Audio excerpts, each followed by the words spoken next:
بسم اللہ الرحمن الرحیم الحمد للہ رب العالمین والصلاة والسلام علی رسولہ الامین اما بعد۔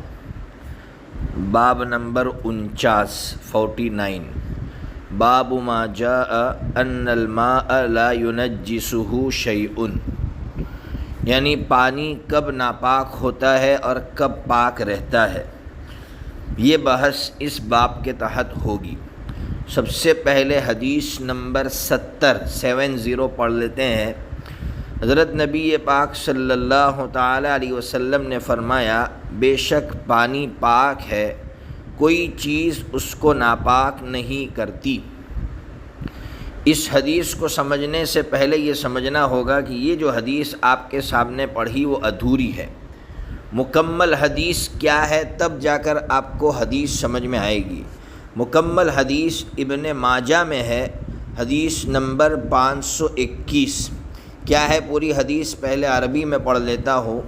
ان الماء لا ينجسه شیء الا ما غلب على ریحہ وطعمہ ولونہ۔ کیا مطلب؟ پانی کو کوئی چیز ناپاک نہیں کرتی مگر جب اس کا رنگ بدل جائے یا اس کی بو بدل جائے یا اس کا ٹیسٹ مزہ بدل جائے تو پانی ناپاک ہو جائے گا۔ اب آپ کو حدیث سمجھ میں آ گئی ہوگی، اور یہ یوں سمجھیے کہ پانی کے پاک اور ناپاک ہونے میں بنیادی حیثیت رکھتی ہے یہ حدیث۔ یعنی نبی پاک صلی اللہ تعالیٰ علیہ وسلم یہ سمجھانا چاہتے ہیں کہ جب پانی پر ناپاکی غالب آ جائے گی تو ظاہر سی بات ہے اس وقت پانی کا رنگ بھی بدل جائے گا، پانی کی بو بھی بدل جائے گی اور پانی کا ٹیسٹ اور مزہ بھی بدل جائے گا، تو اس وقت سمجھ جانے گا کہ پانی ناپاک ہو گیا ہے۔ تو پانی ناپاک کب ہوتا ہے اس کے لیے یہ بہت آسان سا نبی پاک صلی اللہ تعالیٰ علیہ وسلم نے ایک یوں سمجھیے کہ ایک نسخہ بتلایا ہے کہ دیکھ لینا اچھی طرح کہ اگر پانی کا رنگ بدل جائے تو سمجھ جانا کہ اب پانی مغلوب ہو گیا ہے اور ناپاکی غالب آ گئی ہے۔ جب ناپاکی غالب آ گئی تو پانی ناپاک ہو گیا ہے۔ اسی طرح اس کی بو بدل گئی ہے تو اس کا مطلب یہ ہے کہ ناپاکی غالب آ گئی ہے اور پانی مغلوب ہو گیا ہے۔ اسی طرح اس کا ٹیسٹ بدل گیا تو اس کا مطلب ناپاکی غالب آ گئی ہے اور پانی مغلوب ہو گیا ہے۔ اب آگے مسئلہ جو بھی آئے گا وہ سمجھاؤں گا۔ اب پہلے دوسرے نمبر کی حدیث سمجھیے۔ 71 نمبر کی حدیث ہے۔ حضرت عبداللہ ابن عمر رضی اللہ تعالیٰ عنہما فرماتے ہیں، میں نے نبی پاک صلی اللہ تعالیٰ علیہ وسلم کو فرماتے ہوئے سنا، درحال کہ آپ سے کوئی پوچھ رہا تھا اس پانی کے بارے میں جو چٹیل زمین میں ہوتا ہے اور جس پر باری باری درندے اور پالتو جانور آتے ہیں۔ آپ صلی اللہ تعالیٰ علیہ وسلم نے فرمایا، جب پانی 2 مٹکے ہو جائے تو وہ ناپاکی کو نہیں اٹھاتا۔ اب اس حدیث کو سمجھنے سے پہلے سمجھیے کہ عرب میں بارش کم ہوتی تھی۔ ظاہر سی بات ہے جب بارش کم ہوتی تھی تو یہ چشمے یعنی زمین سے پانی کا پھوٹنا اور آبشاریں یعنی اوپر سے پانی کا گرنا یہ ہمیشہ نہیں ہوتا تھا۔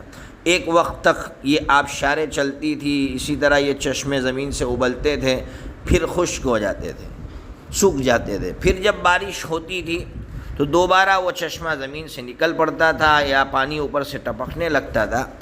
تو جہاں پانی ٹپکتا ہے یا جہاں سے پانی نکلتا ہے آپ نے دیکھا ہوگا کہ وہاں چھوٹے چھوٹے اور بڑے بڑے گڑھے بن جاتے ہیں۔ ایسا لگتا ہے جیسے بڑا مٹکا سا بن گیا ہو، یعنی زمین کے اندر مٹکا سا بن گیا ہو۔ اب وہ جب بھر جاتے ہیں تو بہنے لگتے ہیں۔ ظاہر سی بات ہے ان میں جب پانی بھر جائے گا تو وہ بہنے لگیں گے۔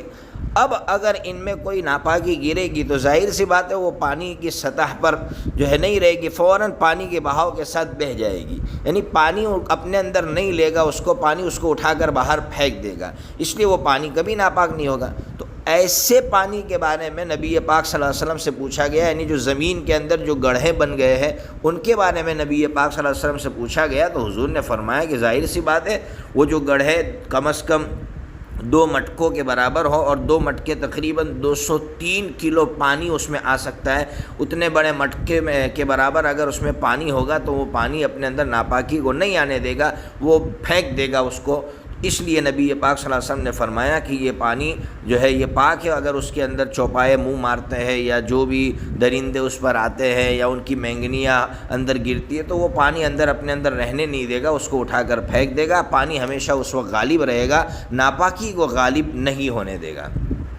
تو یہاں پر بھی یہی مسئلہ ہے کہ پانی اتنی مقدار میں ہوتا ہے اور ایسا بہتا رہتا ہے کہ وہ پانی ناپاکی کو اپنے اوپر غالب نہیں ہونے دیتا اور پانی خود غالب رہتا ہے، اس لیے نبی پاک صلی اللہ تعالیٰ علیہ وسلم نے فرمایا کہ وہ پانی پاک ہوگا۔ ان تمام احادیث کو سامنے رکھ کر یہ بات سمجھ میں آئی کہ اگر پانی پر ناپاکی غالب آ گئی ہے تو پھر وہ پانی ناپاک ہو جائے گا، اور اگر ناپاکی غالب نہیں آئی ہے تو وہ پانی پاک رہے گا۔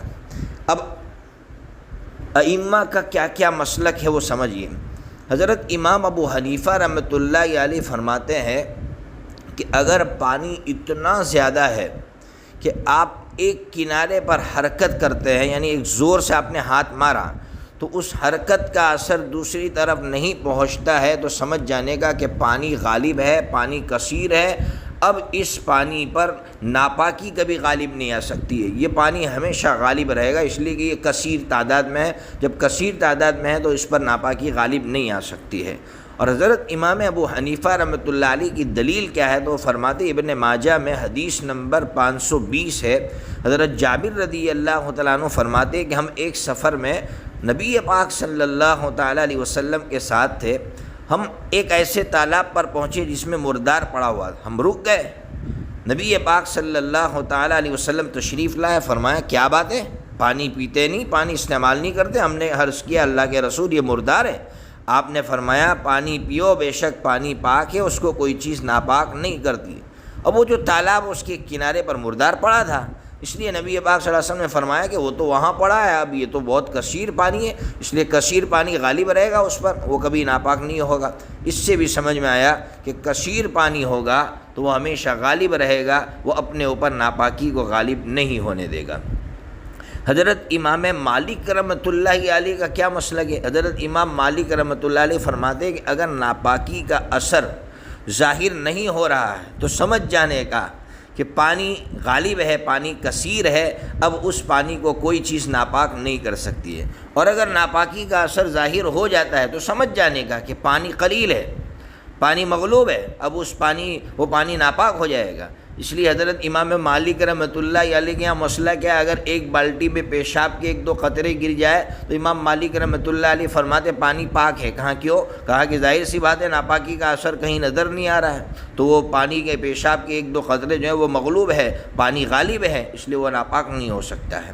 اور ان کی دلیل کیا ہے؟ ان کی دلیل ابھی جو ہم نے حدیث پڑھی جو پوری ابن ماجہ کے حوالے سے کہ حضرت نبی پاک صلی اللہ تعالیٰ علیہ وسلم نے فرمایا تھا پانی کو کوئی چیز ناپاک نہیں کرتی، مگر جب اس پر اس کا رنگ غالب آ جائے، یعنی ناپاکی غالب آ جائے یا اس کا ٹیسٹ بدل جائے، اس کی بو بدل جائے، تو سمجھ جانے کا کہ اب یہ پانی قلیل تھا، اب یہ پانی مغلوب ہو گیا ہے اور ناپاکی کثیر ہو گئی ہے، ناپاکی غالب آ گئی ہے۔ یہ حضرت کی دلیل ہے۔ حضرت امام شافعی اور حضرت امام احمد ابن حنبل رحمۃ اللہ علیہ کا کیا کہنا ہے؟ فرماتے ہیں کہ اگر پانی 2 مٹکوں کے برابر ہو یا اس سے زیادہ ہو تو سمجھ جانے کا کہ پانی زیادہ ہے اور ناپاکی مغلوب ہے، ناپاکی کم ہے، تو اب ایسا پانی ان کی یہاں ناپاک نہیں ہوگا۔ اور اگر 2 مٹکوں سے کم ہے تو وہ کہتے ہیں کہ سمجھ جانے کا کہ پانی کم ہے اور ناپاکی زیادہ ہے، تو اس وقت جو ہے وہ ناپاکی غالب آ جائے گی اور پانی کو ناپاک کر دے گی۔ اور ان کی دلیل ابھی 71 نمبر کی حدیث پڑھی، حضرت عبداللہ ابن عمر رضی اللہ تعالیٰ عنہما نے جو حدیث پیش فرمائی کہ حضور سے سوال کیا گیا تھا تو حضور نے اس وقت جواب دیا تھا کہ پانی جب 2 مٹکوں کے برابر ہو جائے، یعنی تقریباً 203 کلو پانی کے برابر ہو جائے، تو اب وہ پانی ناپاک نہیں ہوگا، اس وقت پانی غالب رہے گا۔ تمام احادیث کا خلاصہ یہ نکلا ہے کہ اگر پانی غالب ہے اور ناپاکی مغلوب ہے تو اب وہ پانی ناپاک نہیں ہوگا، اور اگر ناپاکی غالب ہے اور پانی مغلوب ہو گیا ہے تو اب وہ پانی ناپاک ہو جائے گا۔ اور اس کے لیے کیا صورت ہوگی تو حضرت امام مالک رحمۃ اللہ علیہ نے تو یہ صورت پیش کی ہے کہ دیکھو ناپاکی کا اثر نظر آ رہا ہے یا نہیں آ رہا ہے، اور حضرت امام ابو حنیفہ رحمۃ اللہ علیہ نے کہا کہ دیکھو کہ ایک طرف کی حرکت کا اثر دوسری طرف پہنچتا ہے یا نہیں پہنچتا ہے، اور حضرت امام شافعی اور حضرت امام احمد ابن حنبل رحمۃ اللہ علیہ نے یہ کہا کہ اگر 2 مٹکوں سے زیادہ پانی ہے تو وہ کثیر ہے، اب اس پر ناپاکی غالب نہیں آ سکتی، وہ ہمیشہ پاک رہے گا۔ یہ ہے حضرت تمام ائمہ کا جو مسلک تھا، وہ میں نے آپ کے سامنے رکھ دیا ہے۔ اللہ تبارک و تعالی ہمیں دین سمجھنے کی توفیق عطا فرمائے۔